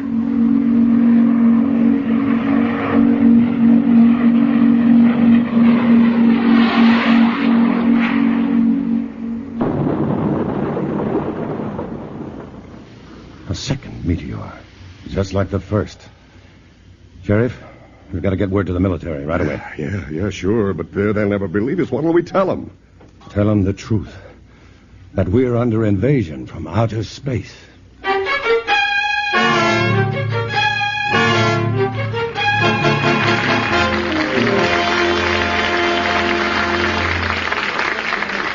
We'll have Act Two of War of the Worlds in a moment. After a visit with Francis Scully. Well, Francis, my spies tell me that you were out at 20th Century Fox over the weekend. And it was a worthwhile trip, too, Ken. I went to preview their coming deluxe color CinemaScope picture about auto racing in Europe. Oh, yes, that would be the Racers. Say, I hear Kirk Douglas is great in it. Oh, he's in good company, too. Bella Darby, Gilbert Rowland, Cesar Romero, Lee J. Cobb, and Katie Urado are also starred. Well, those European races are famous for their excitement and danger. And Henry Hathaway, who directed the Racers, made sure movie fans would see the real thing. He used up over 90,000 feet of film shooting actual races. Well, they must have gotten some spectacular shots. Some fabulous shots, Ken. But the picture isn't all racing. The Love and Kisses department is well taken care of by Kirk Douglas and Bella Darvia. Well taken care of. Well, with Bella Darvia and Katie Urado in the Racers, there'll be at least 2 Lux complexions on display. Well, that's what you like, isn't it? Well, I guess most everybody does, though. There's nothing like a real Lux complexion. And how true those words are, ladies. There's nothing like a real Lux complexion in Hollywood or anywhere. And it's true that 9 out of 10 movie stars like Bella Darvia and Katie Urado count on Lux toilet soap to help keep their complexions looking like a star's complexion should. But Lux can be your soap, too. You don't have to be a movie star to have a movie star complexion. That's the beauty of Lux. It can give you skin that would be called beautiful anywhere, even in Hollywood, the beauty capital of the world. So use mild and gentle Lux. It's unconditionally guaranteed by Lever Brothers. Believe me, once you use it, you'll say there's no other soap quite like Lux. Now our producer, Mr. Cummings. Act 2 of War of the Worlds, starring Dana Andrews as Clayton and Pat Crowley as Sylvia.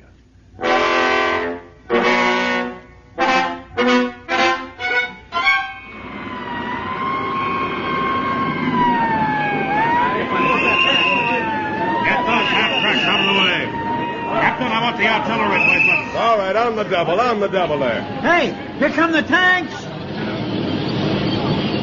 I send the area under the control of the United States Marines from El Toro Base. Colonel Ralph Hefner commanding. The gully where the machine landed is almost surrounded, and...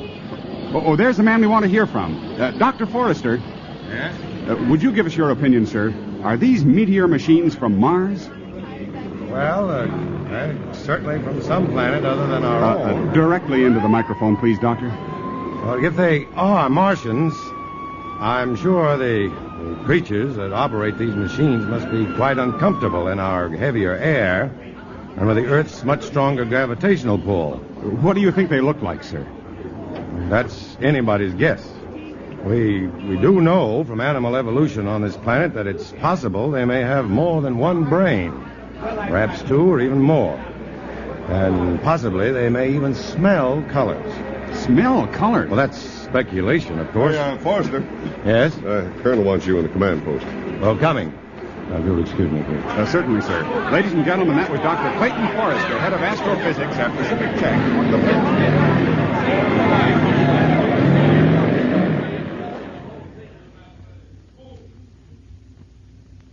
Forward observation post is on this hill. The recoilless 75s are back here, Carbon Canyon. Colonel Hefner. In a moment, Forrester. Command, Hefner. Yes, that's right, Captain. 2 rocket batteries on Hill 17 right now. Forrester? Yes? I want you to meet General Mann. He's in charge of intelligence for the Pacific area. General Dr. Clayton Forrester. I've heard quite a bit about you, Forrester. Glad you're with us. I hope I can be of some help, General. You can. First, let me brief you on the latest reports. 2 machines have landed near Fresno, another outside Sacramento, 2 down on Long Island. They're outside London. They're in Naples. 1 in Santiago, Chile. Oh. Seem to be coming down at random. It's too soon to know. But apparently that machine out there in the gully was the first down. The lead ship, maybe? Very likely. And the second one is exactly 2 miles due north. As I understand it, Forrester, you actually saw the first ship send out that destructive ray. Yes, I did. There was an intense heat and light. 2/3, son. Almost as powerful as the sun. Atomic power? Yes, Yes, I'd say so, of some sort. General. Yes, Colonel. That was a relay from the Pentagon. Santiago, Chile radios it's under attack. 2/3 of the city already destroyed. 2/3? Yes, sir. But nothing like that can happen here, sir. We're ready for them. Listen. Is that it? Yes. Let's get to the observation post now. Lights out. Cut all lights. Lights off. Lights off. Lights! Lights. Keep your head down, General. Now focus your field glasses between these sandbags. Yes. You see the gully? There's a greenish light glowing over it. Wait. Something's rising. Like a periscope? Yes. And beneath that, a greenish machine, almost round. Just floating there in the air without propellers or jets. It must be supported by some sort of rays. Probably a kind of magnetic flux. They must be keeping the opposing poles in balance, and that lifts the machine. There's a second machine. And a third. Dr. Forrester! Dr. Forrester! Miss Van Buren, what are you doing? Uncle Matthew insisted on coming, and I wouldn't let him by himself. Dr. Forrester, you've got to talk to him. Miss Van Buren... Please! You've got to stop him. He wants to go out and talk to those meteor machines. All right, take me to him. Uncle Matthew keeps saying we should try to make the Martians understand we're willing to be friends. If they give us a chance to be. I know. But Uncle Matthew says it's his duty as a minister, a man of God. Oh, where is he now? I left him right about here. Uncle Matt? Uncle Matt! Forrester, the machines are advancing. There's some fool out there walking to meet them. Oh, no. Uncle Matt! Uncle Matt! It's too late now. You can't save him.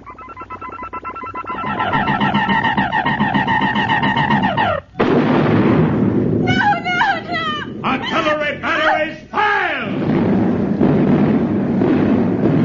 Rocket batteries fire!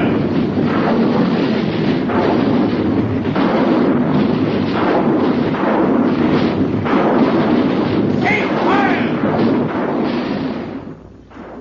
Forrester, they're still there. They're untouched. They've put up some sort of electromagnetic covering. A transparent dome that stops the shell. They're coming at us! All batteries, repeat fire!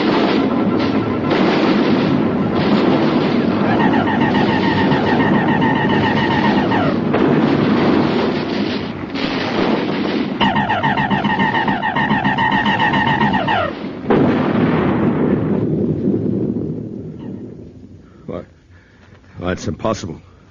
One moment I got heavy artillery, tanks, and rockets, whole batteries of 105s, and then that ray hits them, and there's nothing. Nothing. Just a puff of ashes. Well, now we know why 2/3 of Santiago was destroyed. Why? But not how. I think I know, General. That heat ray neutralizes the mesons. Mesons are the atomic glue which hold all matter together. They're cut across their lines of magnetic force, and any object will simply cease to exist. Uh-huh. And just how do we defend ourselves against it? Not with shells and high explosives, I can tell you that. Take my word for it, General. You'd better talk to Washington about uranium and hydrogen bombs. Here they come. Here they come! Come on, let's get out of here. Everybody out! All commands pull back north of Highway 60 Tunnel Bunker! Come on, hurry it up! Everybody out!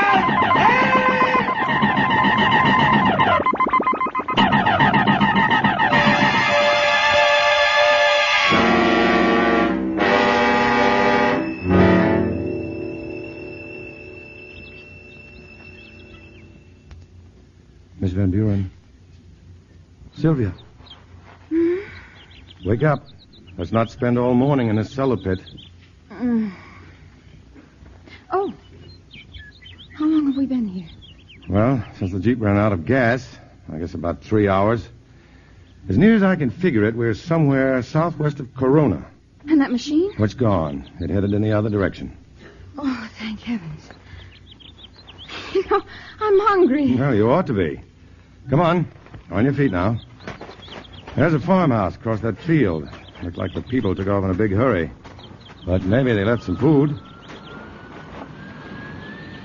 Look, over the mountains. Yeah, a good old Air Force.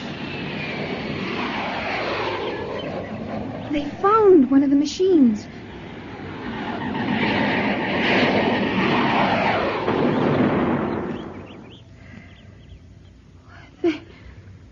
They just disappeared. In midair. Yeah. Well, it isn't going to do any good thinking about it. Let's hit for that farmhouse.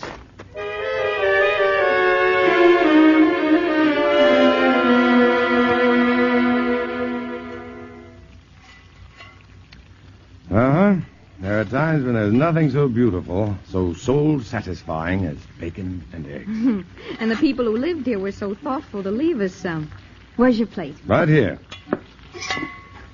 You know, I get most of my meals in coffee shops. It's pretty tame eating. Well, don't you live at home? No, I live on the campus. You see, I haven't any family. Oh, I come from a big one. There's 9 of us, all in Minnesota except me. Well, Dr. Forrester? Aren't you going to sit down? There is a kitchen table. Oh, yeah.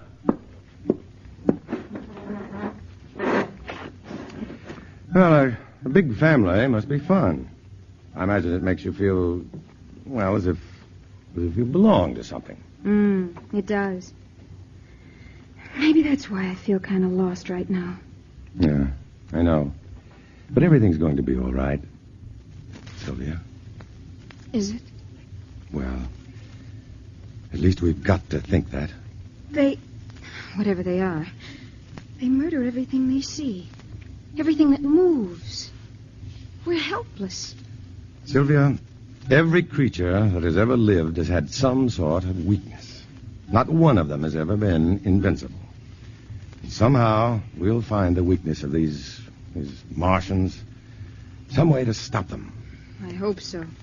I'll get the coffee. You know, I feel like I did one time when I was a little girl. I'd wandered off. I'd forgotten why. But I became awfully scared and lonely. Finally, I went to a church. I was afraid to go anyplace else. I stayed right by that door, praying for the one who loved me best to come by and find me. It was Uncle Matthew who found me. I'm awfully sorry about him. Oh, I loved him very much. Oh, I could bawl my head off. But you're not going to. You're not the kind. What kind am I? The brave kind.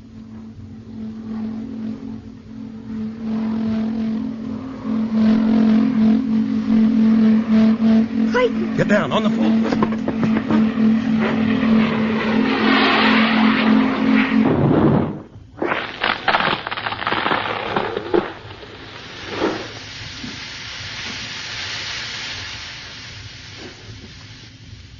Sylvia?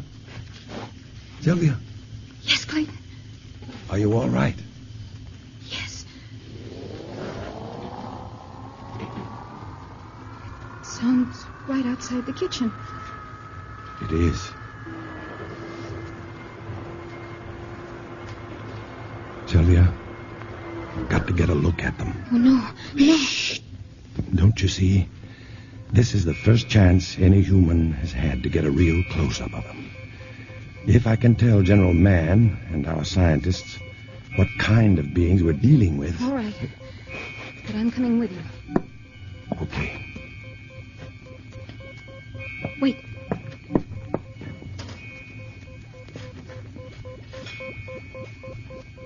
Take this. What good is a carving knife? Maybe none, but take it. In the front room, come on.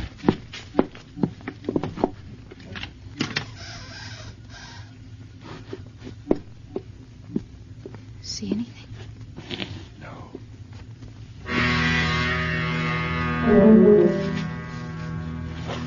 Clayton, there's something behind me. Something touching my left shoulder. I see it. Don't move. The knife. Don't move.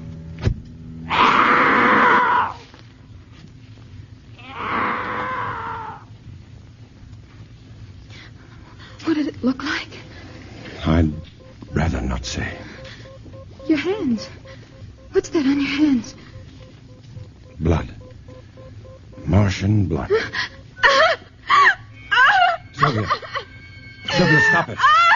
Stop it. Clayton! Come on, run for it.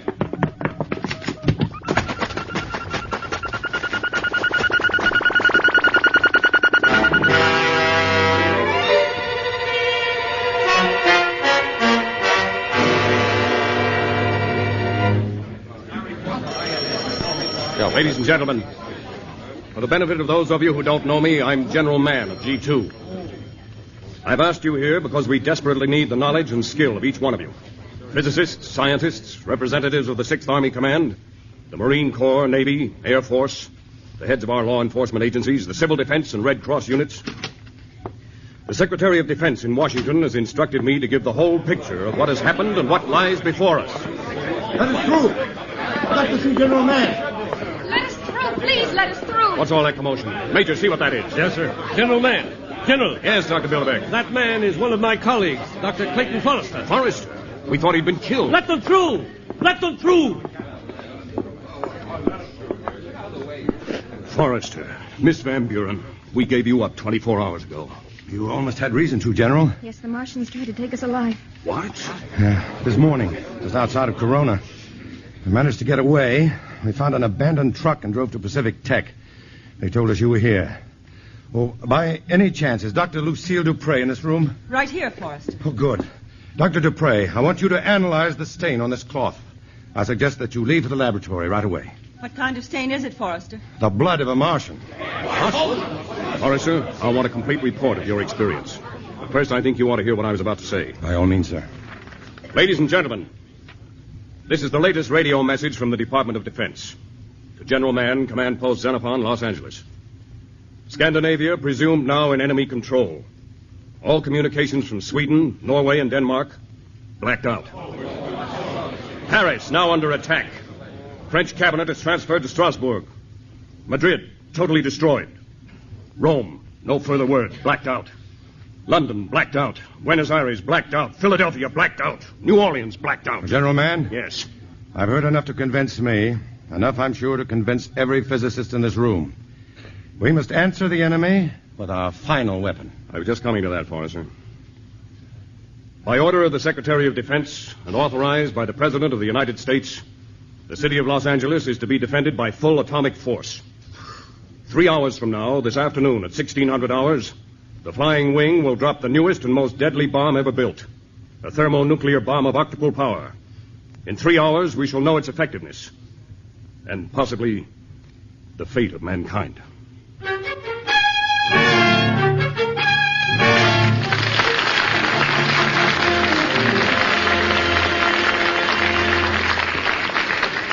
In a moment, Act 3 of War of the Worlds.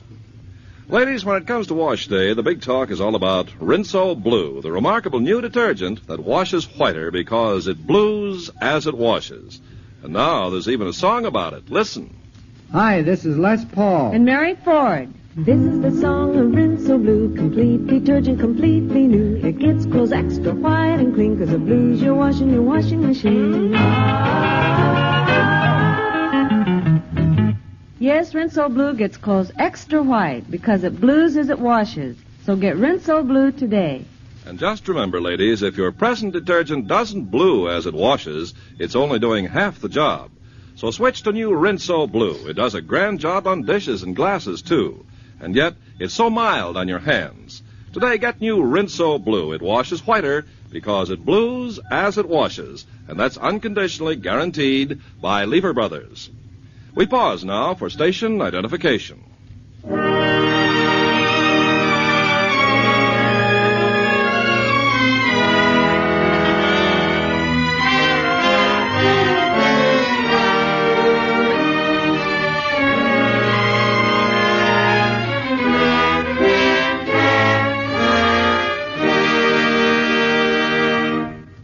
The curtain rises on Act 3 of War of the World, starring Dana Andrews as Clayton and Pat Crowley as Sylvia.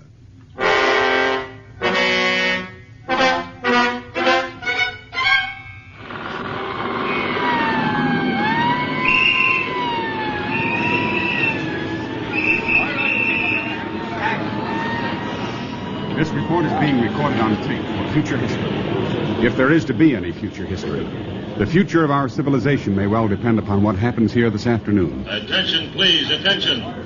3 minutes to bomb time. In case you didn't hear that, it is now 3 minutes to bomb time. Attention, Dr. Forrester. Please report to General Mann. The target for the bomb is a nest of Martian machines in the Puente Hills. We are approximately 6 miles from the target. There is, however, a forward observation post which has the Martians clearly in sight and which will report back to this base by telephone.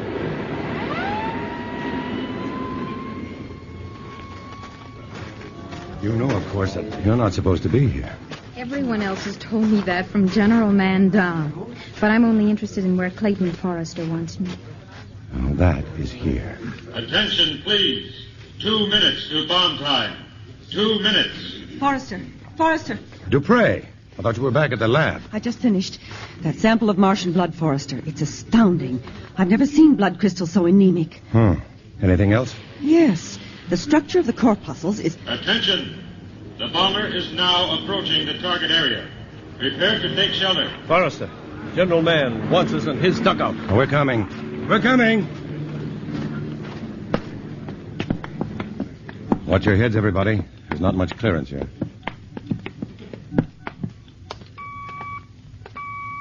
Attention. 1 minute. 1 minute. If you have no goggles, turn your backs to the blast. Remember, the heat flash and concussion that follow are dangerous. Well, General Mann. Forrester, I want you to stand by for the first damage reports. Certainly, sir. Major, open the line to the forward observation post. Yes, sir. Go ahead, sir. Observation. Yes, sir. The flying wing is now beginning its bomb run. Yes, sir. General, those Martian machines are throwing up some sort of a transparent dome over themselves. Uh-huh.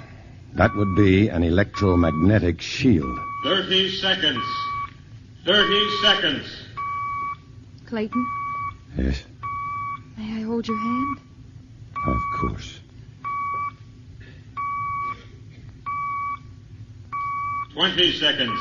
Stand by.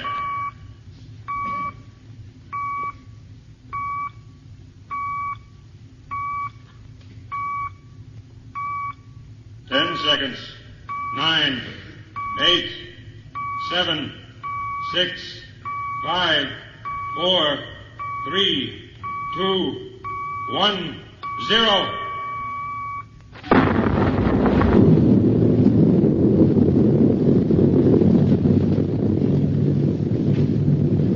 Attention! Prepare for heat wave and high velocity wind. Observation. Can you see anything? Not yet, sir. An awful lot of smoke.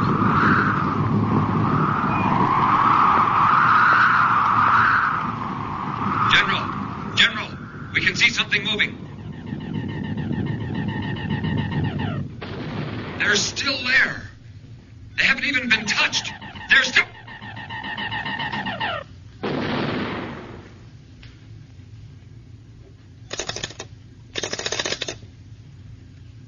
Observation.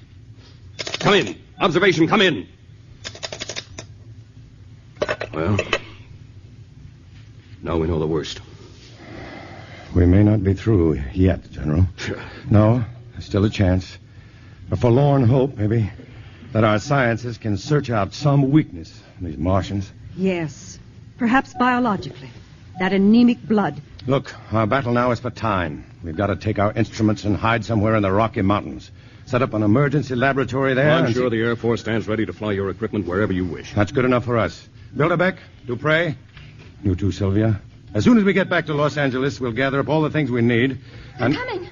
They're coming! Everybody out of here! Everybody out!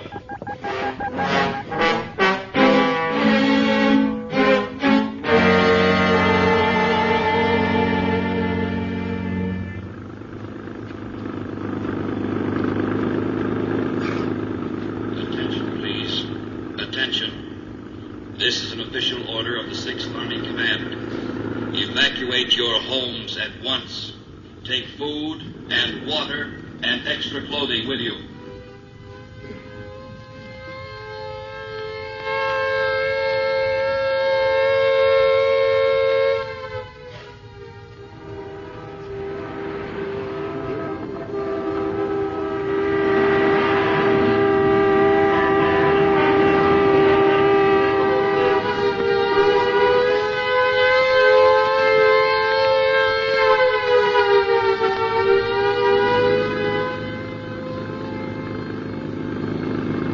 Do not panic.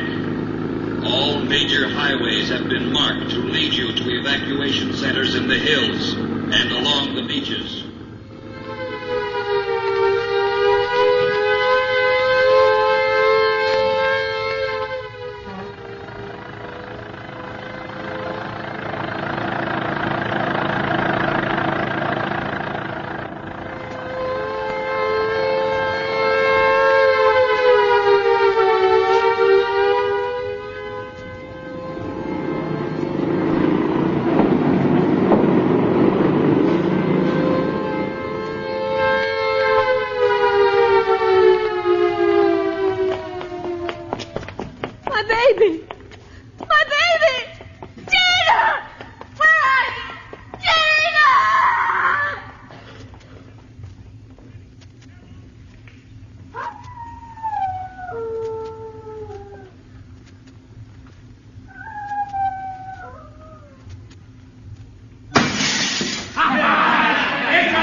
Wait here in the truck for me. Forrester, bring only the sonic microscopes. Okay.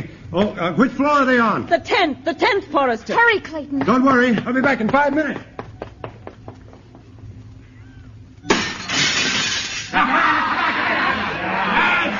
at those men. They're looting, robbing. Boys, there's a truck. That's what we need. Stop the engine. Stop the engine. But Clayton! We'll come back for him. Start it.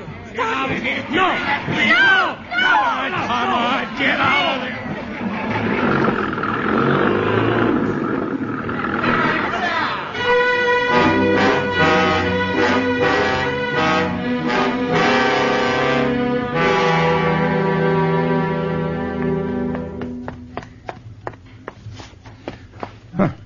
I told him to wait here. Couldn't have been more than 5 minutes. Sylvia! Bilderbeck! Dupre! Sylvia!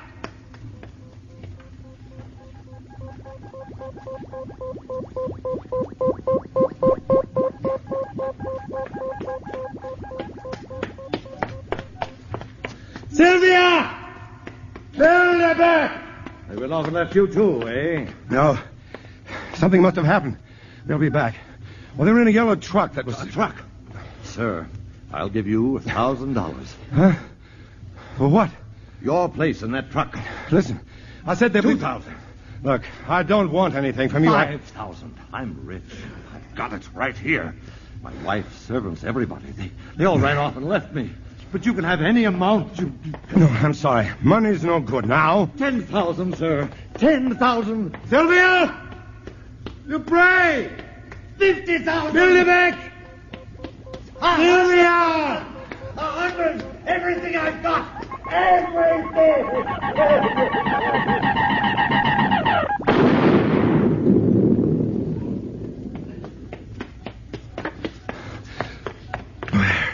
Where can they be?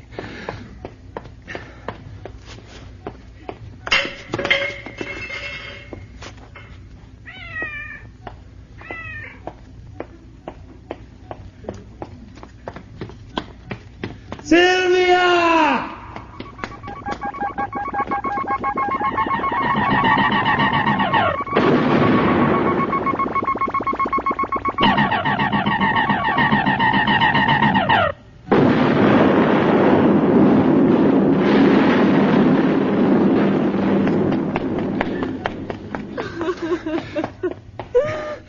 Oh, ma'am, I'm looking for a girl. Tall, dark girl. She was driving a yellow truck and... No, I'm sorry, ma'am, but she's lost. She's probably very frightened. Lost.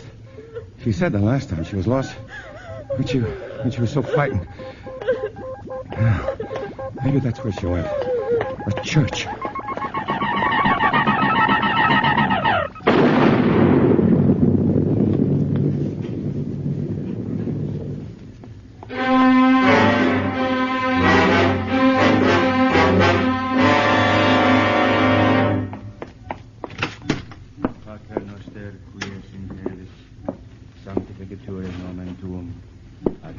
Sylvia! Sylvia!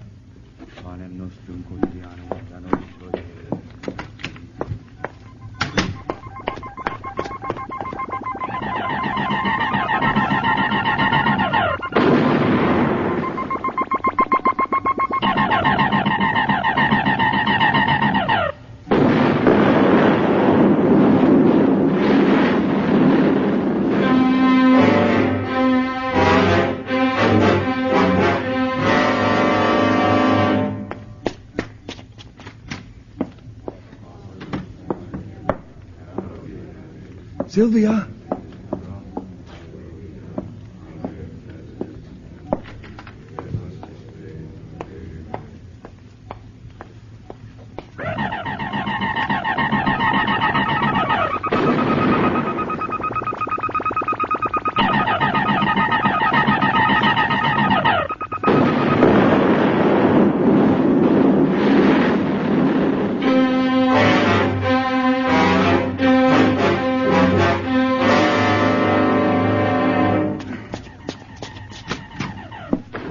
He that dwelleth in the secret place of the Most High shall abide under the shadow of the Almighty.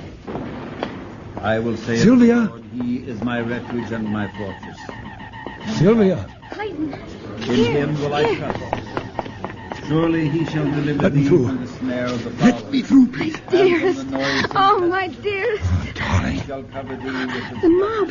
They took the truck, pushed us out in the street blocks from where you left us. I ran back, but you were gone. shall be thy It's all right now, Sylvia. It's all right. Yes. We're together.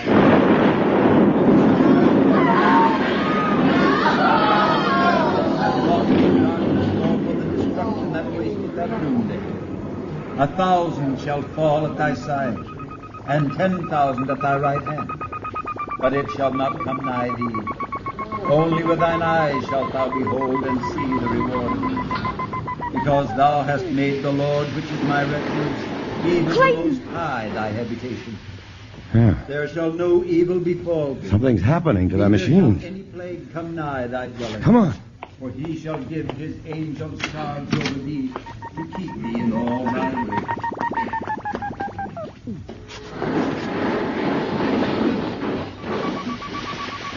Look. There in the street, that body. Well, that's one of them.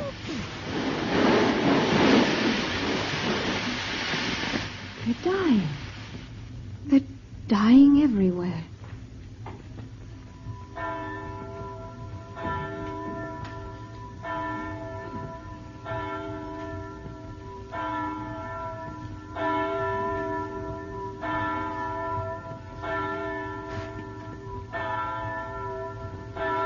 We prayed for a miracle.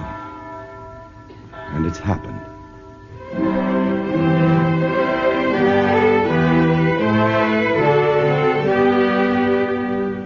All over the world, in London, in Paris, in Rome, Rio de Janeiro, Melbourne, New York, and San Francisco, the terrible invasion began to collapse. The Martians had no resistance to the bacteria in our atmosphere, to which we have long since become immune. Once they had breathed our air, germs which no longer affect us began to kill them. The end came swiftly. After all that men could do had failed, the Martians were destroyed and mankind saved by the littlest thing which God, in his wisdom, had put upon this earth.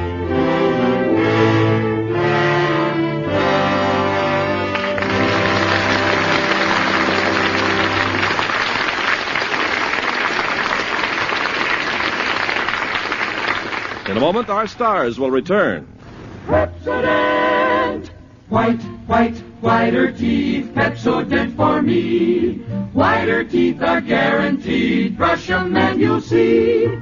Right. No other leading toothpaste, not one, gets teeth as clean, as white as Pepsodent.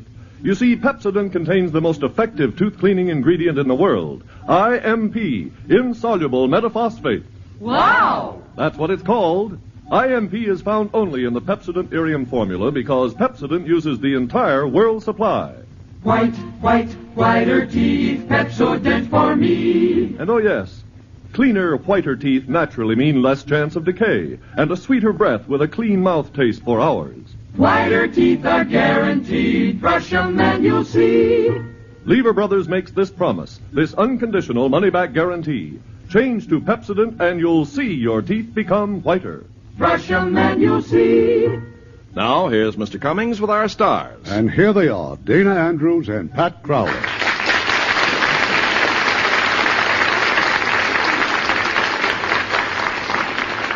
Dana, how do you feel about planetary invasion?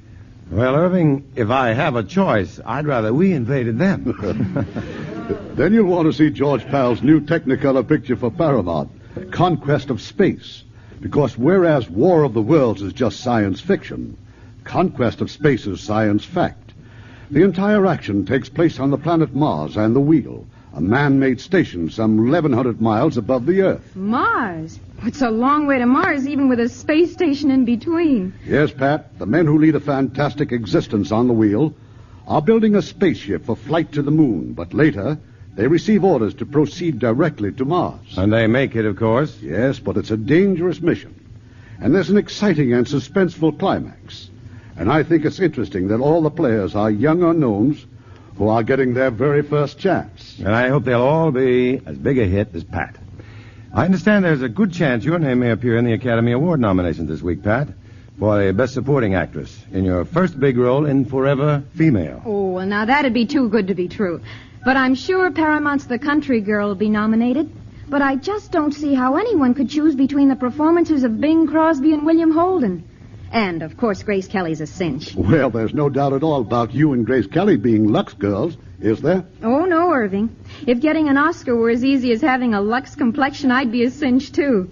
I'll always use Lux for my complexion. It's just wonderful. And now how about next week's play, Irving? Well, next week, it's an entirely different type of adventure, Dana. One of our 20 greats. A story of the search for gold by a trio of fascinating characters. And it's filled with suspense right up to the unexpected climax. It's Warner Brothers, The Treasure of Sierra Madre. And our stars will be Edmund O'Brien and Walter Brennan. Oh, I'll have to listen to that, Irving. Good night. Good night. You are both great.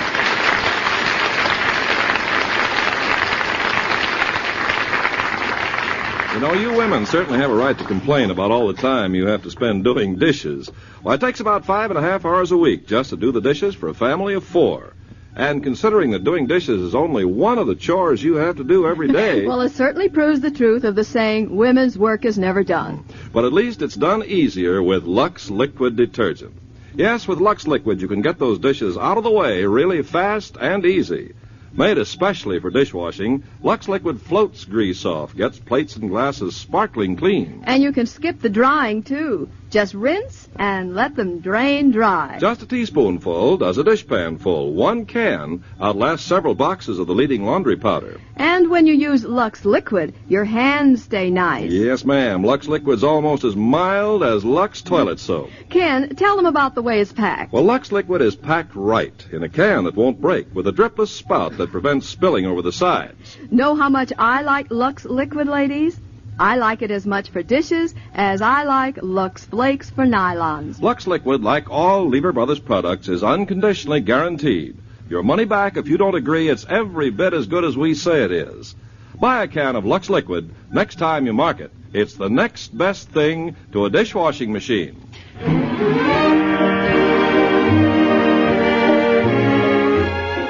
Lever Brothers Company, makers of Lux Toilet Soap and Lux Liquid Detergent, invite you to be with us again next Tuesday evening when the Lux Radio Theater presents The Treasure of Sierra Madre, starring Edmund O'Brien and Walter Brennan. This is Irving Cummings saying good night to you from Hollywood.